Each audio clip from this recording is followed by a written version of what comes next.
దానికి కావాల్సిన పరీక్షలు చేస్తుంది. దాంతో పేషెంట్ అండ్ డాక్టర్ మధ్యలో ఉండాల్సిన ఒక ఫ్యామిలీ బాండింగ్ అనేది లేకుండా పోయింది. జస్ట్ ట్రాన్సాక్షనల్ రిలేషన్ లాగా ఈ వైద్యము అనేది వచ్చింది. రెండవది ఖరీదుగా మారింది. ఈ రెండింటిని బ్రేక్ త్రూ చేయాలి అని అంటే ఒక హెల్త్ ప్రొఫైల్ క్రియేట్ చేయాల్సిన అవసరం ఉంది.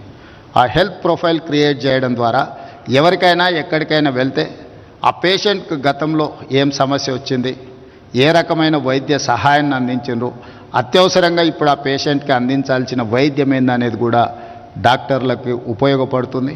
అదేవిధంగా ఇంతకుముందు మీరు చూపించిన జననీ మిత్ర ఏదైతే యాప్ ఉన్నదో నిజంగా పేదలకు బాగా ఉపయోగపడుతుంది.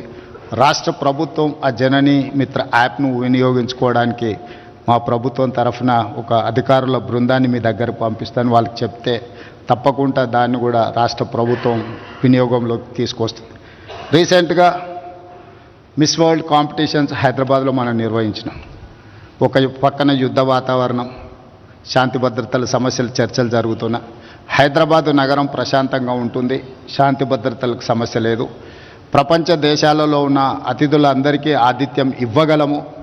ఇదొక హైలీ ప్రొటెక్టెడ్ సిటీ అని మనం నిరూపించినాం. దాంట్లో భాగంగానే చాలా దేశాలకు విదేశాలకు వెళ్ళినప్పుడు మనము చాలా వెనుకబడిన దేశంగా మాట్లాడుతూ ఉంటారు. అందుకోసమని మిస్ వరల్డ్ కాంపిటీటర్స్ని అందరినీ నేను ఏఐజీ హాస్పిటల్కు పంపించండి, చూపించండి అని చెప్పి వాళ్ళందరినీ కూడా ఒక విజిట్ పెట్టించిన వన్ ఆఫ్ ద ప్రోగ్రామ్ కింద. ఐ డోంట్ థింక్ సో ఇప్పటివరకు ఎప్పుడు మిస్ వరల్డ్ కాంపిటీషన్స్లో ఇలాంటి ప్రోగ్రామ్స్ ఎప్పుడు టేకప్ చేయలేదు. First time we have taken a decision to that. We wanted to show our strength, we wanted to show our quality of life, our quality of health.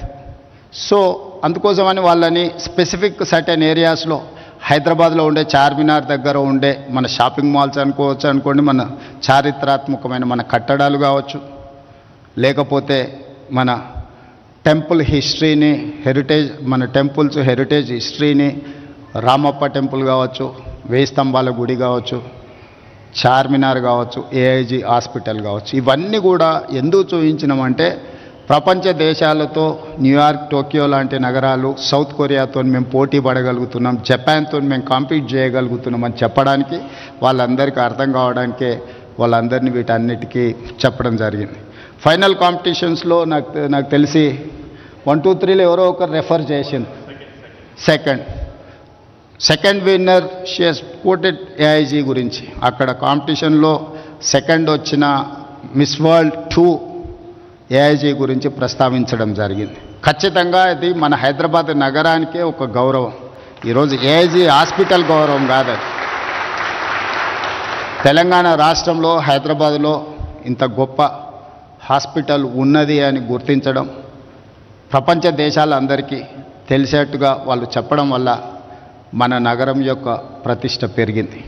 అందుకే ఈరోజు రాష్ట్ర ప్రభుత్వం వైద్యం మీద ప్రత్యేకమైన శ్రద్ధ పెట్టి కార్పొరేట్ సెక్టర్లనే కాకుండా ప్రభుత్వ రంగంలో కూడా ఈ వైద్య సహాయాన్ని అందించాలని మోర్ దాన్ 100 years హిస్టరీ ఉన్న ఉస్మానియా హాస్పిటల్ ఇప్పుడు అక్కడ బిల్డింగ్ కానీ అక్కడ ఉన్న ఇన్ఫ్రాస్ట్రక్చర్ సమస్యలను ఎదుర్కొంటుంది అని చెప్పి గుర్తించి గోషా మహల్లో 30 ఎకరాలలో 2700 బెడ్స్తోని దాదాపుగా 3000 కోట్లతోని ఈరోజు నూతనంగా ఉస్మానియా హాస్పిటల్ని మనం నిర్మించుకోబోతున్నాం, పనులు ప్రారంభించినాం. ఇది పేదలకు వైద్యాన్ని అందించడే కాదు, చదువుకునే విద్యార్థులకు చదువుకోవడానికి సరైన వసతులు కల్పించడంతో వాళ్ళు వన్ ఆఫ్ ద బెస్ట్ డాక్టర్స్గా వాళ్ళు నేర్చుకోవడానికి అవకాశం ఉంటుందని, అదేవిధంగా నిమ్స్లో కొత్తగా న్యూ బ్లాక్ను ఒక 2000 బెడెడ్తోని నిమ్స్లో ఒక కొత్త బ్లాక్ను మనం స్టార్ట్ చేసుకుంటున్నాం. అదేవిధంగా వరంగల్లో ఇంకొక 2000 బెడెడ్ హాస్పిటల్ని మనము నిర్మించుకుంటున్నాం, ఆల్మోస్ట్ కంప్లీట్ అయ్యే స్టేజ్లో ఉంది. అదేవిధంగా టిమ్స్ అల్వాల్ సికింద్రాబాద్లో అల్వాల్లో ఇంకొక 1000 బెడెడ్ హాస్పిటల్ని మనం కట్టుకుంటున్నాం. అదేవిధంగా ఎల్బీ నగర్లో కూడా ఇంకొక 1000 బెడెడ్ హాస్పిటల్ని కట్టుకుంటున్నాం. సనత్ నగర్లో ఇంకొక 1000 బెడెడ్ హాస్పిటల్ని కట్టుకుంటున్నాం. ఇవన్నీ దాదాపుగా ఒక ఉస్మానియా హాస్పిటల్ కంప్లీట్ చేయడానికి 2.5 years పట్టవచ్చు.